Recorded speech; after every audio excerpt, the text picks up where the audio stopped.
আজ আপনাদের সাথে এই বিউটিফুল ট্রেন্ডিং হেয়ার স্টাইলটা শেয়ার করব। প্রোফাইল সেকশনে আমি কত ইঞ্চি নিলাম, বুফন আমি কোন সাইজটা করেছি এবং ব্যাক সাইডে যে বান বানিয়েছি ব্রাইডাল বান, এটা কি টাইপের করেছি। তো ফার্স্টে আমি প্রোফাইল সেকশনের জন্য ফোরহেড থেকে যেখানে হেয়ার শুরু হয় সেখান থেকে 4 to 5 ফিঙ্গার হেয়ার ছেড়েছি এবং বুফনের জন্য নিয়েছি স্মল বুফন আমি করেছি। দুই পাশের ইয়ার টু ইয়ার হেয়ার নিয়ে আমি 4 ফিঙ্গার করে চুল ছেড়ে দিয়েছি। 4 ফিঙ্গার করে ছাড়ার পরে বুফন যেটা করেছি সেটা করেছি সি থ্রু ব্যাককমিং।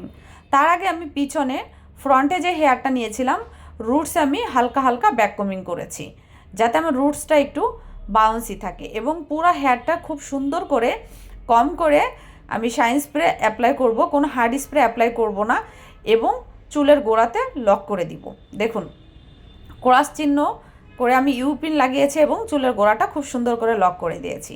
এরপরে বুফনের জন্য আমি যেটা করতেছি, ফার্স্টে করতেছি সি থ্রু ব্যাককমিং, তারপরে করব রুটস ব্যাককমিং এবং লাস্টে করেছি স্লাইন্ড ব্যাককমিং। এখন শাইন স্প্রে দিয়ে ফিনিশিং করে আমি বুফনটা লক করে দিচ্ছি এবং ফ্রন্টে আমি যে ডিজাইনটা করব এক সাইডের হেয়ারটা আমি বুফনের সাথে অ্যাড করে দিয়েছি আর অপর সাইডে যেটা আমি করেছি সেটা আমি চটি করেছি।